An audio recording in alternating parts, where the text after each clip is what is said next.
संसद की बात कर रहे थे हम। संसद टॉपिक चल रहा था हमारा।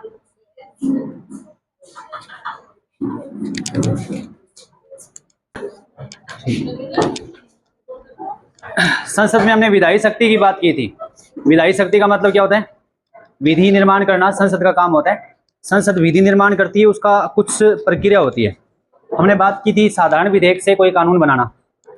साधारण विधेयक का मतलब ये होता है कि जितने लोग उपस्थित है जिस जगह पे, उसका जो आधे से 1+ है, इसका मतलब वो अगर एक तरफ होते हैं तो कानून बन जाता है।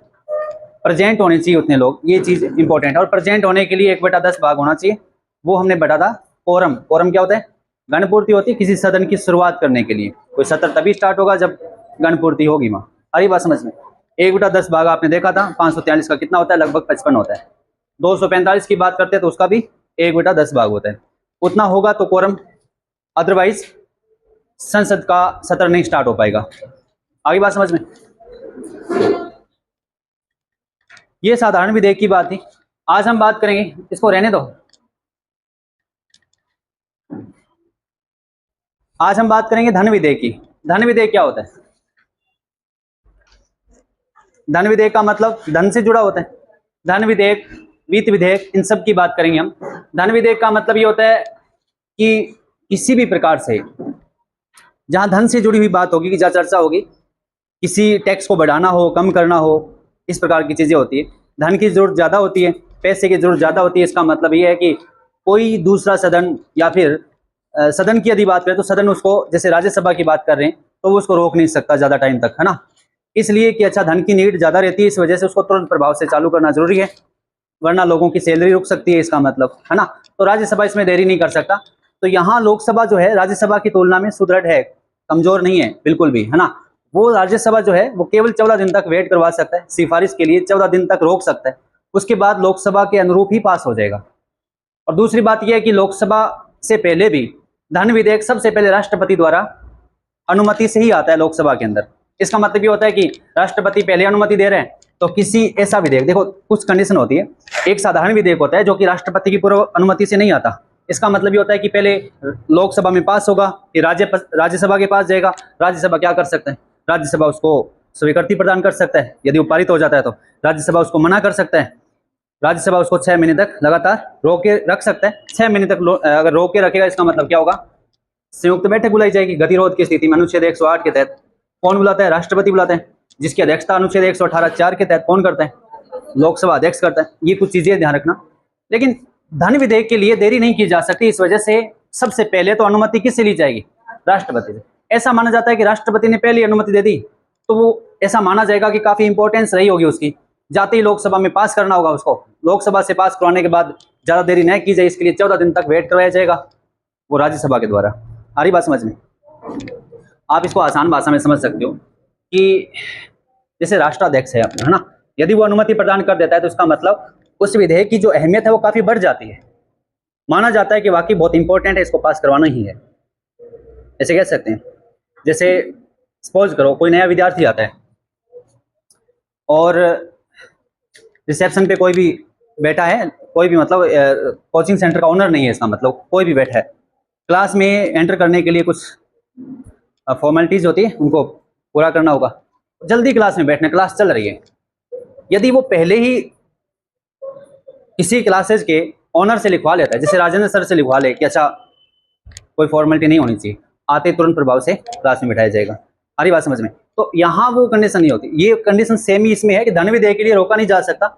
सेम उसी प्रकार से कि अच्छा पहले ही राष्ट्रपति क्या करता है, उस पर अनुमति प्रदान कर देते हैं तो लोकसभा में लेके जाएंगे। लोकसभा पास करते ही राज्यसभा के पास जाएगा, राज्यसभा तुरंत प्रभाव से साइन करेगा, वो वापस पुनर्विचार के लिए लौटा नहीं सकता। और साथ ही साथ धन विधेयक अगर रोका जा सकता है तो उसके ऊपर कोई संयुक्त बैठक नहीं बुलाई जाती, क्योंकि ज्यादा टाइम नहीं है। कितना टाइम है? 14 दिन है। 14 दिन के अंदर अंदर पास करवाना होगा। यह तो होगा धन विधेयक। क्या बात समझ आ रही है? धन विधेयक का मतलब क्या होता है? जल्दी पास करवाना है। धन विधेयक को लेकर यदि पूछ जाए तो राज्यसभा कमजोर है, स्ट्रॉन्ग नहीं है, तो स्ट्रॉन्ग कौन हुई? लोकसभा, क्योंकि ज्यादा से ज्यादा राज्यसभा कितने टाइम रोक सकती है? 14 दिन। ये चीजें पूछी जाती है, आपको पता होना चाहिए कि कितने समय तक रोका जा सकता है। तो ये क्वेश्चन डायरेक्ट ही पूछा जाए तो बता सकते हो आप, 14 दिन तक रोका जा सकता है। चलिए हम बात कर रहे थे संसद और लोकसभा में। हमने काफी पढ़ दिया लोकसभा राज्यसभा को। और अभी काफी चलने भी वाला है, ठीक है, जल्दी खत्म नहीं होगा ये। संसद है भारत की, है ना, विधि निर्माण हो रहा है यहाँ पे, बहुत सारी चीजों का संचालन हो रहा है यहाँ से, आ रही बात समझ में। तो इस वजह से इसको क्लास को भी लंबा चलाना है अपने को। लोकसभा राज्यसभा की अगर बात करें तो वित्तीय स्थिति की बात करें तो वित्तीय स्थिति में लोकसभा कमजोर है क्या? नहीं, राज्यसभा क्या होगी? कमजोर होगी, वित्तीय, सॉरी।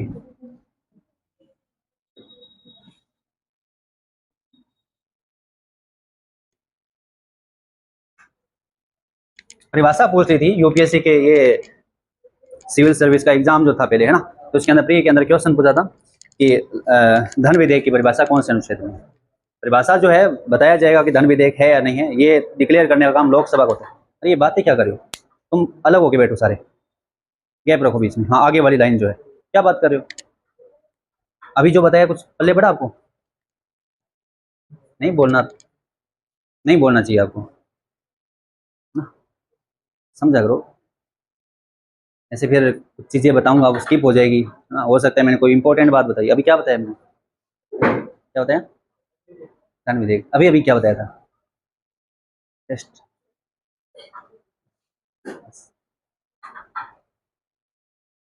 क्या करूं, कुछ समझ नहीं आता, दिक्कत है ये। वित्तीय स्थिति, ठीक है, लिखो जरा।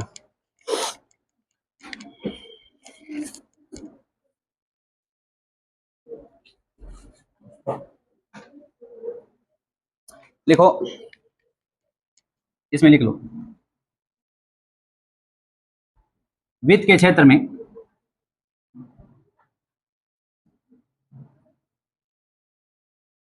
लोकसभा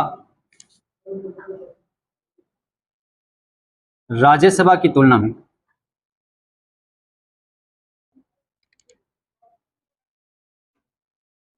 सुदृढ़ होती है,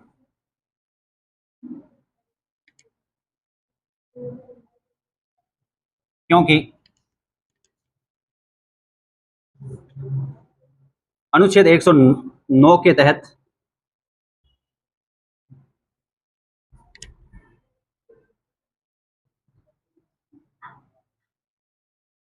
धन विधेयक केवल लोकसभा में ही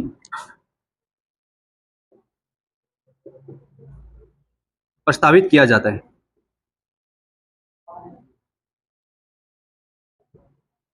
केवल लोकसभा में ही प्रस्तावित किया जाता है।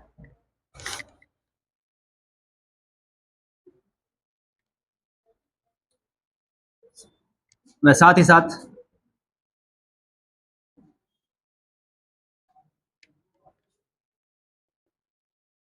वार्षिक वित्तीय विवरण भी लोकसभा में रखा जाता है।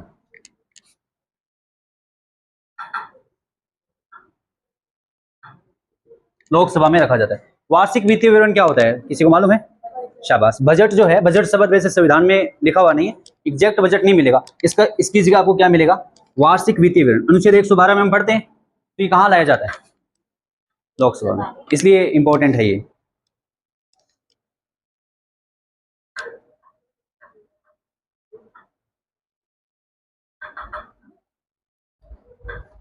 अच्छा, वित्तीय स्थिति में यदि बात करें लोकसभा और राज्यसभा, राज्यसभा लोकसभा की तुलना में कमजोर है। वजह ये कि राज्यसभा केवल कितने टाइम तक रोक सकती है? 14 दिन तक रोक सकती है, उसके बाद में वो लोकसभा के अनुरूप ही क्या हो जाएगा? पारित हो जाएगा। देखो यहां राज्यसभा लोकसभा की तुलना में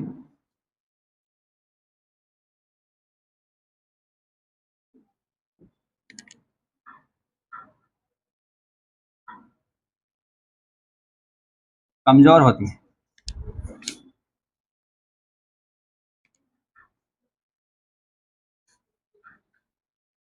राज्यसभा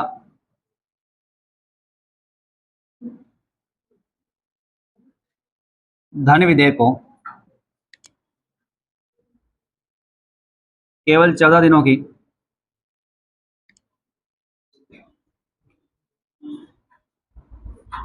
सिफारिश के लिए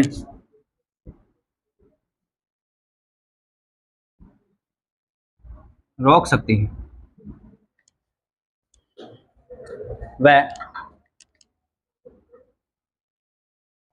उसके पश्चात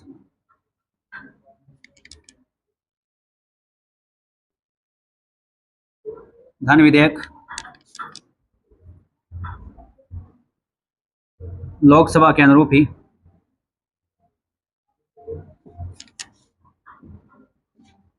पारित हो जाता है। पारित हो जाता है।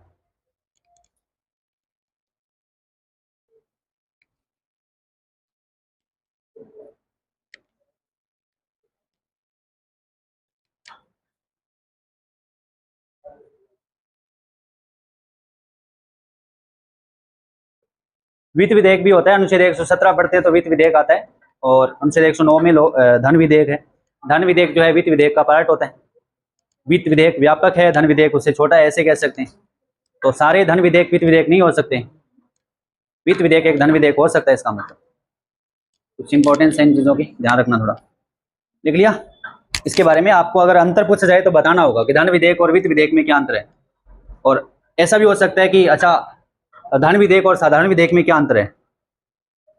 फिर आपसे पूछे कि संविधान संशोधन विधेयक और साधारण विधेयक में क्या अंतर है। फिर आपसे ऐसा पूछा जा सकता है कि ऐसा धन विधेयक को लेकर और संविधान संशोधन विधेयक को लेकर इन दोनों में लोकसभा और राज्यसभा की तुलना कीजिए, कौन ज़्यादा पावरफुल है। थोड़ा ध्यान रखना, इन चीज़ों को समेटते हुए जाना अच्छे से, है ना। लिख लिया? नेक्स्ट लिखते हैं संविधान संशोधन विधेयक।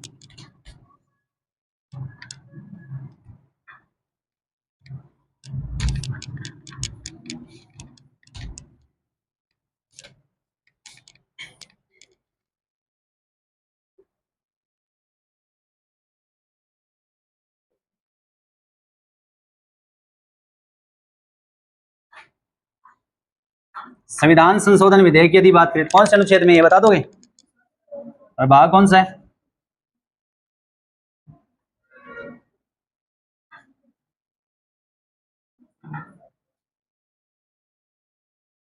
ये सिंपल से क्वेश्चन ना, इस पिछली जो यूपीएससी का जो एग्जाम हुआ था उसके अंदर पूछा गया था, ठीक है।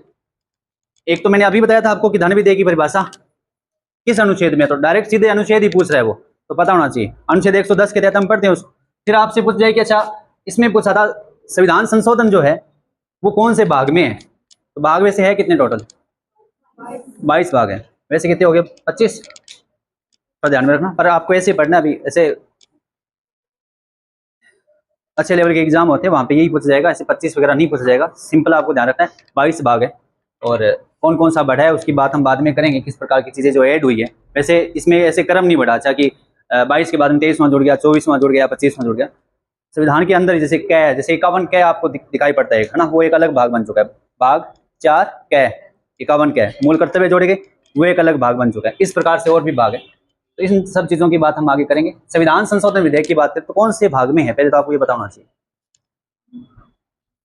अनुच्छेद कौन सा है?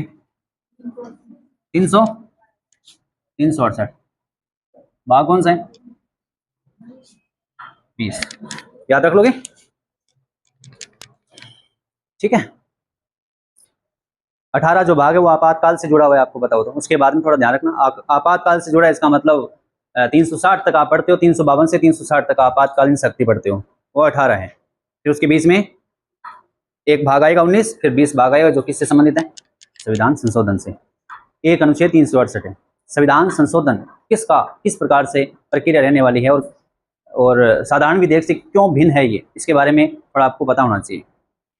और आधारभूत ढांचा भी आपको थोड़ा ध्यान में रखना है, वो 24 अप्रैल 1973 वाला केस वनन भारतीयवाद, जिसके तहत हमें ये पता होना चाहिए कि आधारभूत ढांचे में जो चीज़ शामिल कर दी उसको तो हम साधारण विधेयक के माध्यम से चेंज कर ही नहीं सकते, संविधान संशोधन के विधेयक से भी उसको चेंज नहीं कर सकते, ये भी आपको ध्यान रखना है। कुछ चीज़ें हैं जो कि संविधान संशोधन विधेयक के माध्यम से अनुच्छेद 368 की प्रक्रिया का पालन किया जाता है। ये प्रक्रिया 2 प्रकार की होती है, ध्यान देना। 2 प्रकार की प्रक्रिया संविधान संशोधन की, यहाँ लिख रहा हूँ, वैसे एक बार समझा रहा हूँ, उतारना नहीं आपको, ठीक है। 2 प्रकार की कैसी हो सकती है? विशेष प्रक्रिया से संविधान में संशोधन किया जाता है, तो ऐसे तो है नहीं कि बहुत आसानी से कोई चीज़ में कुछ बदलाव कर लिया जाए, इस प्रकार की चीज़ें नहीं हो सकती। कुछ बातें हो सकती है जो कि बहुत आसानी से बदलाव किया जा सकता है, साधारण विधेयक के माध्यम से कर सकते हैं, लेकिन कुछ चीज़ें हैं साफ साफ लिखा है संविधान संशोधन विधेयक से ही काम चलेगा। उसमें संविधान संशोधन की जो प्रक्रिया है वो उल्लेख अनुच्छेद 368 में है। मैंने आपको बताया था अनुच्छेद 368 वो प्रक्रिया है जो कि संसद को शक्ति प्रदान करती है कोई भी चीज़ बदलने के लिए। अच्छा, 24 अप्रैल 1973 से पहले का जो भी मामला था उसमें परिवर्तन हुआ भी था, लेकिन वो एक मामला ऐसा आया केशवानंद भारतीवाद, जिसने पूरी तरह से पूरा इतिहास ही बदल दिया। अब संसद कोई अपनी मनमानी नहीं कर सकती, मतलब 368 से वो सब कुछ चेंज नहीं कर सकती। बोला तो ऐसा ही था केशवानंद भारतीवाद के अंदर कि हाँ तुम संविधान में कहीं भी बदलाव कर सकते हो। पहले तो हमें ये चीजें समझनी, अनुच्छेद 13 के तहत ऐसे बोला गया कि संसद को मूल अधिकारों में रोका गया कि नहीं बदलाव नहीं हो सकता, पर उसके बाद में ये बोला कि अच्छा तुम चेंज कर सकते हो, तुम मूल अधिकार ही बदल सकते हो, तुम पूरा संविधान बदल सकते हो, लेकिन आधारभूत ढांचे को नहीं छेड़ सकते। इसका मतलब उसको चेंज नहीं कर सकते। बोला आधारभूत ढांचा क्या है? आधारभूत ढांचा वैसे क्या है? लोकतंत्र अपना आधारभूत ढांचे में आता है। भाई आपसे वोट देने की जो शक्ति है वो कैसे कोई छीन सकता है? अगर वही छीन ली इसका मतलब फिर तो राजा बन जाएंगे, मतलब जो भी प्रधानमंत्री है राजा तो है ही वैसे, लेकिन वहां पे जनता का कोई किसी प्रकार का कोई एक्टिविटी नहीं रहने वाली। इसका मतलब वही है सब करता धरता, है ना। ये चीज आपको ध्यान में रखनी। संविधान संशोधन विधेयक क्या है? संविधान में कोई भी बदलाव करना है तो बिल्कुल आसानी से नहीं हो सकता। देखो दो चीजें समझना, एक होता है साधारण विधेयक, एक होता है संविधान संशोधन विधेयक। दोनों में अंतर क्या होता है? साधारण विधेयक से किसी भी कानून को बनाना हो, बहुत सारे कानून की जरूरत पड़ती है, संसद बनाती भी है ना, तो हर बार इसका यूज नहीं किया जाता। उसमें बहुत सारी चीजें जो कि आराम से चेंज हो सकती है, जिसको क्या कहते हैं? साधारण विधेयक। संविधान संशोधन का मतलब पहले समझ लेना, इसकी दोनों कंडीशन बताऊंगा। इसके अंदर क्या होता है? उपस्थित व मतदान करने वालों का 2/3 बहुमत होना चाहिए। उपस्थित व मतदान करने वालों का 2/3 बहुमत, और संसद का बहुमत, संसद की जो सदन है उसका बहुमत। सदन अगर 543 लोग हैं मान लो, तो इसका बहुमत कितना होगा? 272। यदि बात करें 245 लोग कहाँ है? राज्यसभा में, तो इसका कितना होगा? आधे से 1 प्लस कर लो आप, कितना होगा? 123 होगा। इतना ही हो गया। और अनुच्छेद 123 में क्या है? अध्यादेश है, ये भी याद रख लेना, ठीक है। तो यहाँ कंडीशन ये है कि 272 की यदि हम बात करें, 272 लोग अगर एक तरफ है तो इसका मतलब कानून पास हो सकता है। 272 से यदि कम लोग हैं तो क्या कानून बन जाएगा? संविधान में संशोधन हो पाएगा? नहीं हो पाएगा, ये कंडीशन है। अच्छा, ये तो होना ही चाहिए, पर साथ ही साथ क्या होना चाहिए? सदन की जो सदस्य संख्या है, उपस्थित मतदान करने वालों की यदि बात करूं मैं, तो उसका 2/3 होना चाहिए। मान लो 300 लोग हैं, 2/3 समझना आप, 300 लोग हैं, 300 का 2/3 कितना होगा? आप बता सकते हो कितने लोग होंगे? 200। बोला गया है कि सदन की कुल सदस्य संख्या का बहुमत व उपस्थित में मतदान करने वालों का बहुमत, इनमें से जो भी ज्यादा होगा वो मान्य होगा। इनमें से ज्यादा कौन है? 272। क्या 200 लोग पास करवा पाएंगे? नहीं। इसका मतलब ये होना चाहिए, यदि ये ज्यादा है तो इसका मतलब आपको ये देखना पड़ेगा। फिर पहली कंडीशन तो यही है, ये ज्यादा कैसे होगा? 272 ज्यादा, इसका मतलब 272 से पार आपको करना ही पड़ेगा। सपोज करो 300 लोग में से 280 लोग बोलते हैं एक तरफ हो गए और 20 लोग एक तरफ हो गए, तो मुझे बताओ क्या पास हो जाएगा? क्योंकि 272 का आंकड़ा पार कर रहा है 280, इसका मतलब कानून बन जाएगा। मुझे बताओ ये कानून बनाना आसान है या मुश्किल है? क्योंकि इतने लोगों को इकट्ठा करना बहुत मुश्किल है। इतने लोग, इसका मतलब ये होता है कि आपका संसद के अंदर या फिर लोकसभा की बात करूं तो वहां सरकार का पूर्ण बहुमत होता है, तभी वो कानून पास होता है। पूर्ण बहुमत का मतलब अगर सीटें आप 272 से प्लस लेके आते हो तो आप ये बड़े बड़े कानून पास कर सकते हो, वरना नहीं कर सकते। इस बात को समझना। साधारण विधेयक का मतलब क्या होता है? उपस्थित जो लोग हैं ना, प्रेजेंट जो लोग हो चुके हैं वहां पे, उसका आधे से 1 प्लस। मान लो 50 लोग आए हैं, 50 में से 25 1 प्लस करोगे कितना होगा? 26 लोग अगर वोट कर रहे हैं तो पास हो जाएगा। सारे लोगों को एक साथ इकट्ठा करने की आवश्यकता भी नहीं है। समझ आ रही बात? ठीक है। पर इसका तो कोरम होता है। कोरम कितना होता है भाई? 543 लोग हैं, तो इसका 1/10 1/10 भाग कोरम होता है ना। तो इसमें लोग कितने होने चाहिए? 55 लोग। 55 से कम लोगों की अगर संख्या है तो संसद की वहां सदन की शुरुआत भी नहीं होगी। समझ पा रहे हो बात भाई? अगर मैं कहूं कि टोटल यहाँ संख्या आपकी 543 है, 543 संख्या है आपकी, और मुझे क्लास शुरू करनी है, तो 55 लोग, अगर मुझे लगता है कि अगर 56 लोग आते हैं, 55 लोग आते हैं, तो मैं क्लास को शुरू कर सकता हूँ। यदि 50 लोग आ गए तो क्या मैं क्लास शुरू कर सकता हूँ? नहीं कर सकता। तो पहले तो मुझे क्लास शुरू करने के लिए इतने लोगों की आवश्यकता है। अब यदि मैं कहूँ कि अच्छा इतने लोग पहुंच गए, इतने लोग पहुंच चुके हैं, अब मैं क्या कहूंगा, अब मैं आपसे पूछूंगा टेस्ट सीरीज शुरू करनी है, भाई नहीं आए उनको छोड़ो, आपसे पूछ रहा हूँ, इतने लोगों से मैं बात तो कर सकता हूँ, इस सदन की शुरुआत हो चुकी है। अब मैं आपसे कहूंगा कि टेस्ट सीरीज की शुरुआत करनी है। अब टेस्ट सीरीज की शुरुआत माध्यम जो है इंग्लिश रखें या हिंदी रखें, अब आपको पूछा जाएगा। अभी आपके बहुत सारे हिंदी की तरफ पलड़ा भारी होने वाला है, पर यदि पूछा जाए तो इसका कितना बहुमत होगा बताओ जरा। आधे से प्लस एक कितना, 28 लोग यदि आ जाते हैं, 27 का तो 54 होता है, 28 लोग एक तरफ आ जाते हैं तो इसका मतलब कानून यहाँ पास करवा लूंगा, बाकी नहीं आए तो नहीं आए, कोई दिक्कत नहीं है। क्या बात समझ पा रहे हो? ये कितना आसान है, देखो बहुत आसान है। लेकिन इसके तहत यदि देखा जाए तो ये आसान नहीं है। पहले तो मुझे संख्या बुलानी पड़ेगी, सारी नहीं तो 272 लोग तो आने चाहिए। 272 से भी नहीं होगा, 272 के 272 एक साथ अगर एक तरफ होते हैं तो कानून पास होगा, यदि उससे कम हुआ तो नहीं होगा, क्योंकि 272 का बहुमत भी तो चाहिए मुझे। सपोज करो आप ऐसे कह सकते हो कि 270 लोग आ गए एक तरफ, 270 लोग आ गए तो क्या कानून पास हो जाएगा? 270 से कानून पास नहीं होगा। और यहाँ पे देखो कितने लोग आ रहे हैं तो भी हो रहे हैं। तो ये संविधान संशोधन की विधेयक टफ है, मुश्किल है, यहाँ आसान है। ये बात समझ पा रहे हो क्या?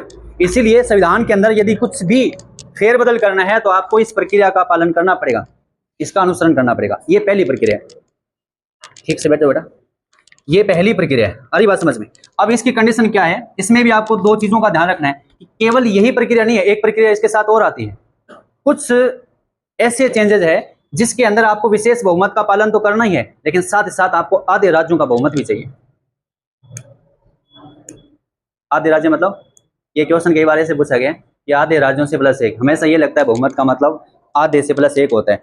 हमेशा ध्यान रखना संविधान में यही लिखा हुआ है कि आधे राज्यों का बहुमत, मतलब 30 है तो कितने लोग होने चाहिए, कितने राज्य होने चाहिए एक तरफ?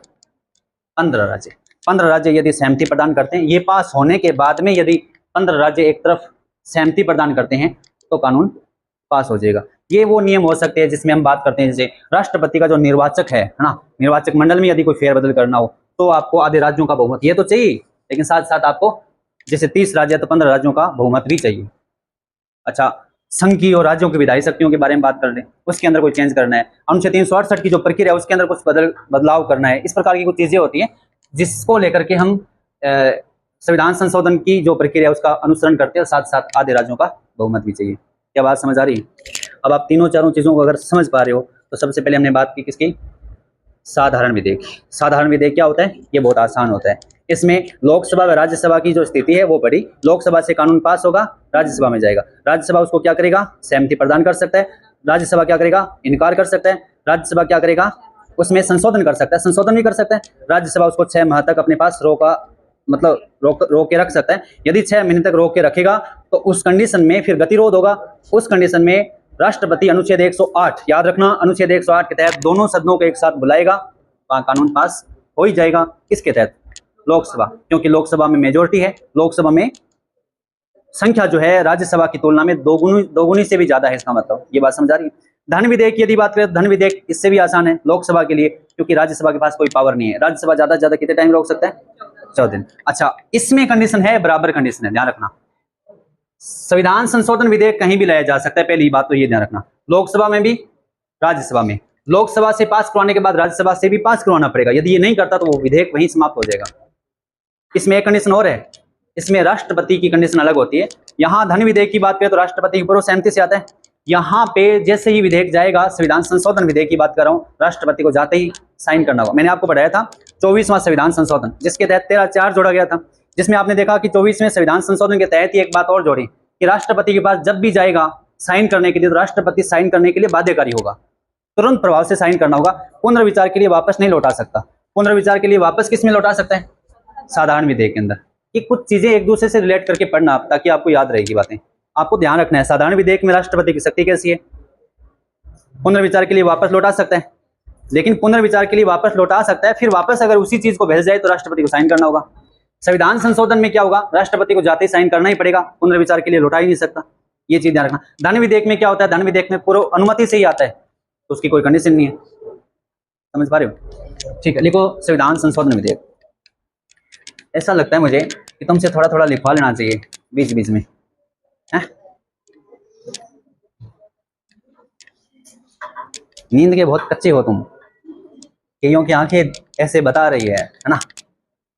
अभी मतलब कितने बजे उठते हो सुबह? 4 बजे उठते हो? हैं? ईमानदारी से 6 बजे उठते हो? अच्छा, 3 बजे या 4 बजे कोई बच्चा उठता है तो फिर स्वाभाविक है कि अच्छा नींद आना ही है। और खाना भी थोड़ा कम ही खाना चाहिए फिर आपको। शाम का खाना थोड़ा कम खाना चाहिए। शाम का खाना कम खाओगे तो सुबह जब उठोगे तो एनर्जी ज़्यादा रहेगी, यकीन मानो, है ना। ये चीज़ आपको थोड़ी ध्यान में रखनी। पढ़ना है उस विद्यार्थी के लिए बात कर रहा हूँ, जिसको सोना है उसके लिए नहीं कर रहा। अच्छा, जिसको सोना ही है वो तो राष्ट्र निर्माण में उसका योगदान क्या ही हो सकता है ना। उम्मीद तो उन लोगों से है जो लोग वास्तव में नींद को एक साइड करते हैं और उसके बाद पढ़ते हैं। जैसे प्रधानमंत्री मोदी की बात कर लेते हैं, वो तो आपसे बहुत बुजुर्ग है, बहुत ज़्यादा, फिर भी वो व्यक्ति बहुत कम सोता है। सुबह सुबह वो योगा करता है, सारी चीज़ों को आपने देखा होगा। उन चीज़ों को देखा करो, है ना। जो कुछ ऐसे लोग होते हैं उनसे तुम प्रेरित हो सकते हो। अभी तुम्हें अगर नींद आ रही है एक्चुअल में, है ना, सोचो जरा तुम कहाँ हो। तुम क्लास में तो नहीं हो, इसका मतलब नींद तो वहीं आ सकती है जो नींद वाली जो जगह होती है। सारे बच्चों की बात नहीं कर रहा, एक दो बच्चे ऐसे दिखाई पड़े मुझे जिनको लेकर के मुझे ऐसा लगा कि मुझे बोलना चाहिए। भाई, नींद अगर तुम कंट्रोल नहीं कर सकते तो अपने भाग्य का निर्माता तुम ही हो, है ना। कैसे करोगे? तुम्हारे हाथ में है ये वतन, ये सब, है ना। तुम्हारे मम्मी पापा के जो सपने, तुम्हारे सपने, सपने वो सपने जो हकीकत करने वाले हो, सपने वो नहीं जो तुम नींद में ले रहे हो। थोड़ा ध्यान रखना है इसका। लिखो संविधान संशोधन विधेयक। न जाने कब एनर्जी आएगी तुम में। लिखो संविधान संशोधन विधेयक।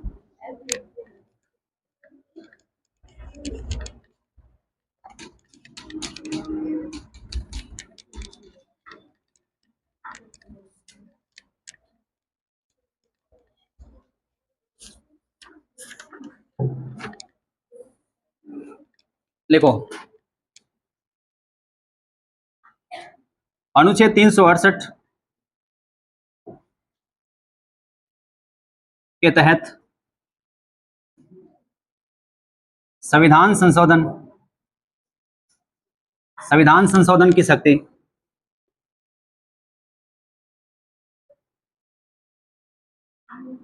केवल संसद को प्रदान की गई है।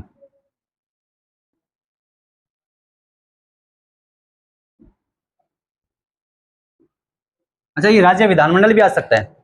आपको क्या याद करना है, यहाँ पे ध्यान रखना है, संसद को ये शक्ति प्रदान की गई।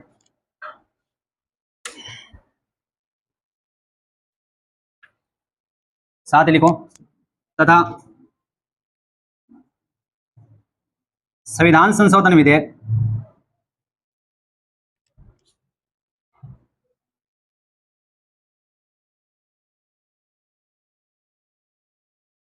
संसद के किसी भी सदन में,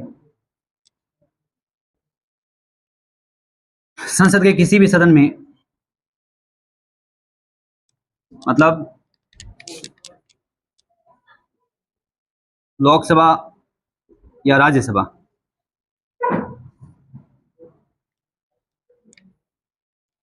लाया जा सकता है।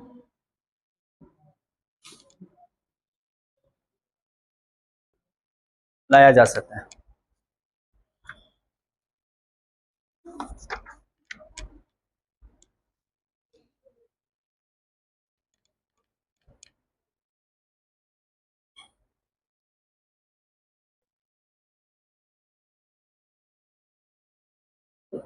लिखो, इधर लिखो।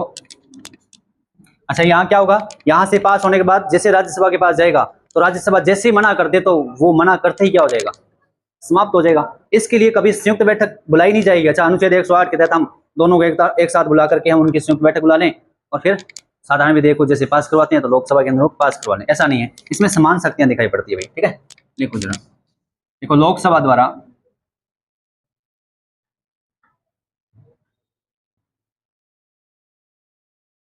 पारित विधेयक को राज्यसभा द्वारा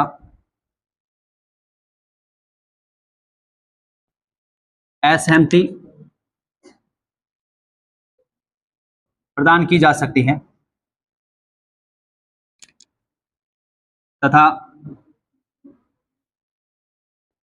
असहमति पर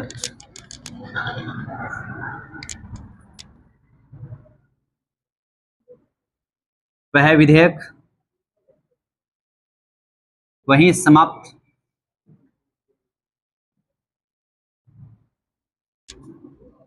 हो जाता है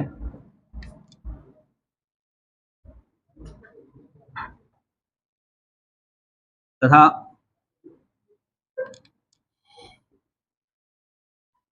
संविधान संशोधन को लेकर दोनों सदनों की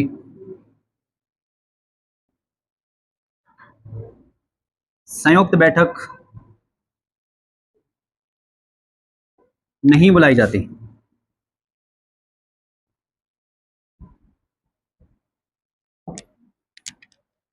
संयुक्त बैठक नहीं बुलाई जाती।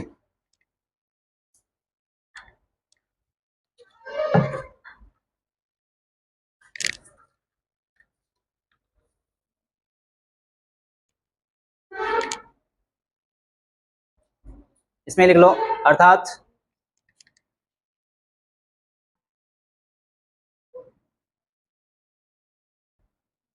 इस क्षेत्र में दोनों सदनों की शक्ति समकक्ष है। दोनों सदनों की शक्ति समकक्ष है।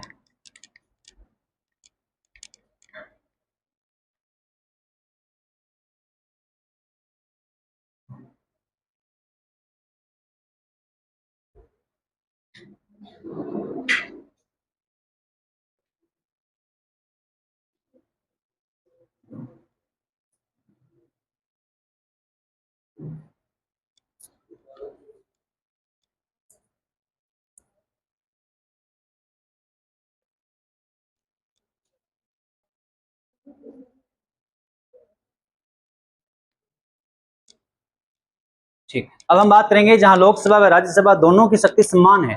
समान शक्ति कहां कहां हो सकती है? आपने देखा कि राष्ट्रपति का अगर निर्वाचन करना है, उपराष्ट्रपति का निर्वाचन करना है, तो उस कंडीशन में समान स्थिति है। महाभियोग की स्थिति भी समान है, इसका मतलब यह भी आपको ध्यान में रखना है। अच्छा, महाभियोग की स्थिति समान है, उच्चतम न्यायालय उच्च न्यायालय के न्यायाधीशों को हटाना है तो भी समान स्थिति है। इन चीजों को आपको ध्यान में रखना है कि कुछ ऐसी स्थिति हो सकती है जहां पे लोकसभा व राज्यसभा दोनों बराबर है, समान दोनों की शक्तियां दिखाई पड़ती है।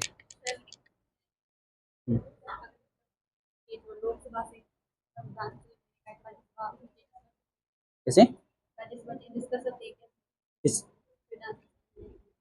अकेली?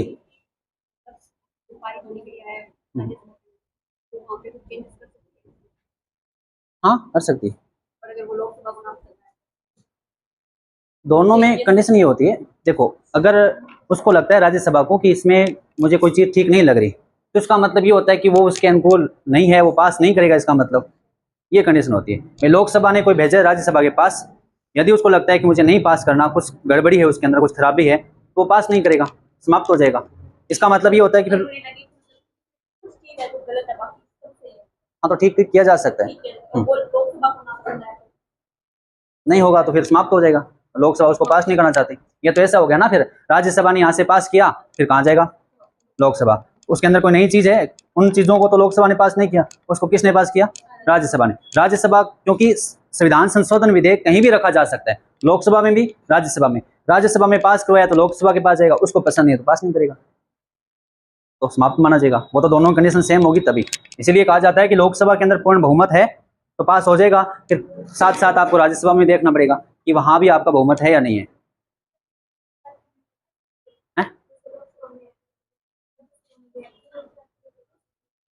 नहीं, ऐसा नहीं है। हाँ, ये हो सकता है कि अगर ठीक नहीं लगे तो उसको मना कर सकता है वो। ठीक है, बढ़िया क्वेश्चन है आपका। समान शक्तियों की बात कर लेते हैं।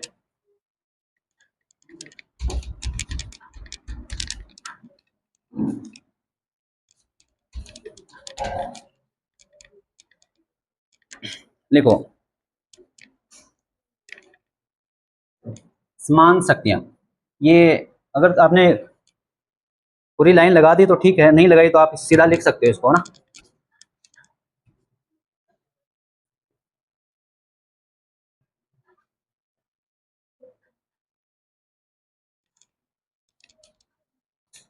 लिखो।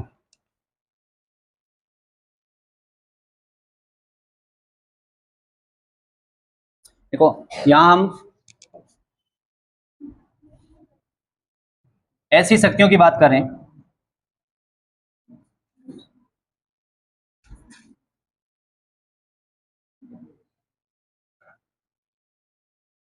ऐसी शक्तियों की बात कर रहे हैं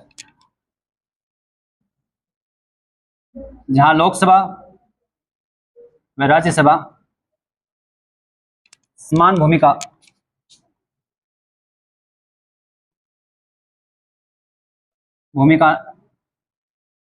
निभाती है, समान भूमिका निभाती है। जैसे देखो, राष्ट्रपति का निर्वाचन, पहला पॉइंट।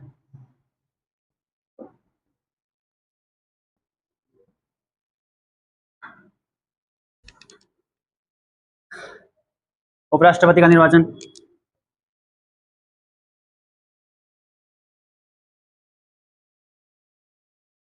अच्छा आपको ऐसा लग रहा है कि राष्ट्रपति का निर्वाचन जो होता है, कौन करता है राष्ट्रपति का निर्वाचन?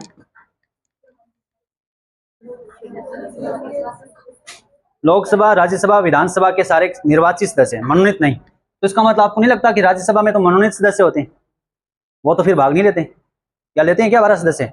राष्ट्रपति के निर्वाचन में वो भाग नहीं लेते। तो क्या समान शक्तियां हैं? फिर भी है, क्योंकि लोकसभा के अंदर 2 एंग्लो इंडियन थे, वो भी तो मनोनीत हो रहे थे, वो भी भाग नहीं लेते। निर्वाचित की बात हो रही है, निर्वाचित भी लोकसभा के, निर्वाचित भी किसके? राज्यसभा के, ये ध्यान रखना। राष्ट्रपति पर महाभियोग लिखो नेक्स्ट। ये अनुच्छेद कौन से में? 61 में। राष्ट्रपति पर महाभियोग जो है, राष्ट्रपति को कैसे हटाया जाएगा उसको लेकर। नेक्स्ट लिखो, अध्यादेश का अनुमोदन। अध्यादेश का अनुमोदन, अध्यादेश क्या होता है? जब सत्र में नहीं है संसद, उस टाइम हमें किसी कानून की आवश्यकता पड़ गई हो, उस टाइम अध्यादेश जारी किया जाता है किसके द्वारा? अनुच्छेद 123 के तहत राष्ट्रपति और 213 के तहत राज्यपाल। वो हम विधानमंडल की बात करते हैं तब पढ़ते हैं।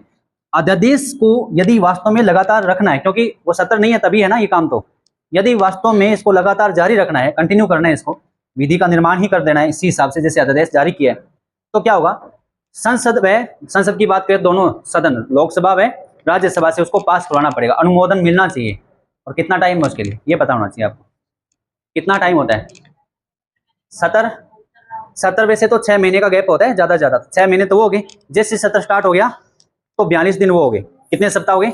6 सप्ताह। तो ऐसे कह सकते हैं 6 माह 42 दिन, आप काउंट भी कर सकते हो बाद में, कोई दिक्कत नहीं। लिख लिया ना? देखो, आपातकाल का अनुमोदन,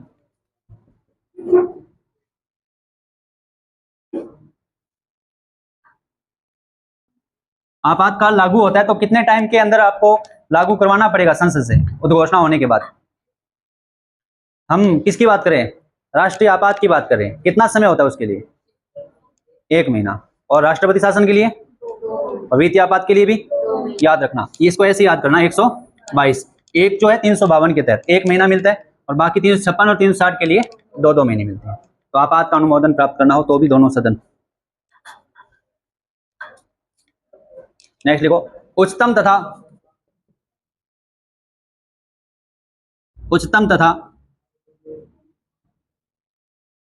उच्च न्यायालय के न्यायाधीशों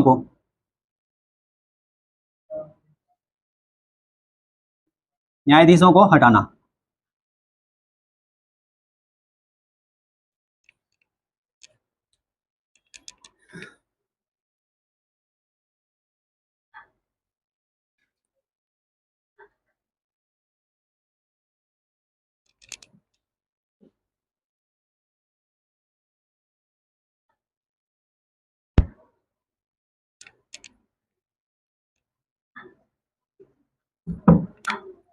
नेक्स्ट लिखो, ये सब कर दो। हम समान शक्तियों की बात कर चुके हैं। अब विशिष्ट शक्तियां, जो कि विशिष्ट का मतलब क्या है, स्पेशल शक्ति है, जो केवल राज्यसभा के पास है तो लोकसभा के पास नहीं है, जो लोकसभा के पास जो शक्ति है वो राज्यसभा के पास नहीं है। ऐसी शक्तियों की बात करेंगे हम।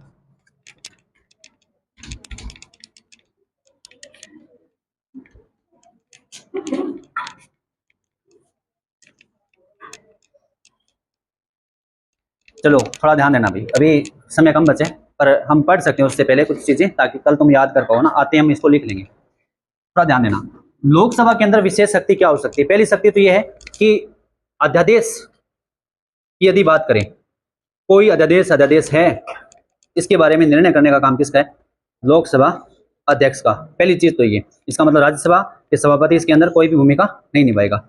लोकसभा अध्यक्ष बताएगा कि, मतलब जैसे परिभाषा बतानी है ना, जैसे वित्त विधेयक बहुत सारे, उसमें से बताएगा कि अच्छा ये धन विधेयक ही है, इसके बारे में कौन कहेगा, लोकसभा अध्यक्ष। पहली कंडीशन तो ये आपको ध्यान में रखनी है। अच्छा, दूसरी चीज आपको ये ध्यान रखनी है, जब संयुक्त बैठक होती है तो संयुक्त बैठक के दौरान लोकसभा का अध्यक्ष ही अनुच्छेद 118(4) के तहत क्या करता है, अध्यक्षता करता है। एक चीज आपको ये ध्यान में रखनी है। अच्छा, स्थगन प्रस्ताव, अविश्वास प्रस्ताव, विश्वास प्रस्ताव, ये जितने भी प्रस्ताव आते हैं वो भी लोकसभा में ही आते हैं, राज्यसभा में नहीं आएंगे। एक चीज और ध्यान रखना, राष्ट्रीय आपात की यदि समाप्ति करनी है तो अनुमोदन किससे प्राप्त होना चाहिए, लोकसभा से ही। तो इसका मतलब क्या हो जाएगा, समाप्त हो जाएगा। ये कंडीशन तो विशिष्ट है, जो कि राज्यसभा इसके लिए कोई भी किसी प्रकार की एक्टिविटी नहीं करता। अच्छा, राज्यसभा की विशेष शक्ति क्या हो सकती है,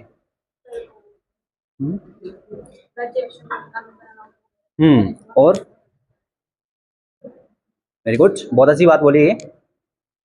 ध्यान रखना, अनुच्छेद 67 के तहत यदि उपराष्ट्रपति को हटाना है तो पहले वो जो हटाने को लेकर जो संकल्प है वो पहले कहाँ लाया जाएगा, राज्यसभा में, क्योंकि वो पदेन सभापति होता है किसका, राज्यसभा का। एक चीज तो आप इसको इस प्रकार से याद कर लेना, कहाँ लाया जाएगा, राज्यसभा में, गलती मत करना है ऐसी कोई भी, है ना। दूसरी चीज, यदि कोई राज्य सूची का विषय, वैसे राज्य सूची के विषयों पे कानून कौन बनाता है, राज्य की विधानमंडल बनाती है, लेकिन राज्य सूची के विषयों को राष्ट्रीय हित के लिए घोषित करके, राष्ट्रीय महत्व का घोषित करके, ऐसा काम करती है राज्यसभा, करती है। अनुच्छेद 349 के तहत किसी भी राज्य सूची के विषय को राष्ट्रीय महत्व का घोषित कर वो संसद को कानून बनाने का अधिकार दे सकती है। ये अधिकार केवल किसके पास है, राज्यसभा के पास है। अभी आपको पता है कि हमारे यहाँ पे अखिल भारतीय सेवाएं है ना, आईएएस की, आईपीएस की, आईएफएस की, है ना, ये तीन। आईएफएस 1966 में आया, लेकिन यदि और कोई भी ऐसी कोई सेवा लेकर के आनी है, नई सेवा का यदि कुछ स्टार्टिंग करनी है, तो उसके लिए भी पहल कौन करता है, अनुच्छेद 312 के तहत राज्यसभा करता है। ये कुछ चीजें आपको ध्यान में रखनी है, उसके बाद में संसद उस पर कानून बना के उसकी जो सेवा है उसको चालू कर सकती है। समझ आ रही बात, ये चीजें ध्यान रखनी है। तो इसका मतलब ये हो गया कि जो शक्तियां लोकसभा है वो लोकसभा ही अकेली उसके ऊपर काम कर रही है, राज्यसभा के पास वो शक्तियां नहीं है। कुछ शक्तियां केवल राज्यसभा के पास है तो राज्यसभा ही उस पर काम कर रही है, लोकसभा उसके अंदर इंटरफियर नहीं करती, या फिर लोकसभा को शक्ति नहीं है। क्या समझ पा रहे हो, इसको इसी प्रकार से याद करना। कल हम दोबारा इसके बारे में चर्चा करेंगे। और एक चीज और ध्यान रखना, आज मैं क्लास के एंड में कुछ क्वेश्चन डालने वाला हूँ, लोकसभा या संसद या राज्यसभा से जुड़े हुए, तो वो क्वेश्चन आप कमेंट बॉक्स में बता सकते हो यूट्यूब पे कि अच्छा उसका आंसर क्या होने वाला है। कल हम आकर के उसके बारे में चर्चा कर लेंगे, ताकि उससे रिलेटेड जो भी अच्छे क्वेश्चन है वो आपके ध्यान में रहे। और यदि क्वेश्चन आपके ध्यान में रहेंगे तो चीजें बहुत अच्छे से आपको याद रहने वाली है, क्योंकि पता रहेगा कि अच्छा हम क्या पढ़ने वाले, वरना आपको पता ही नहीं है कि एग्जाम में क्या पूछ रहा है। तो आज के लिए इतना बहुत है।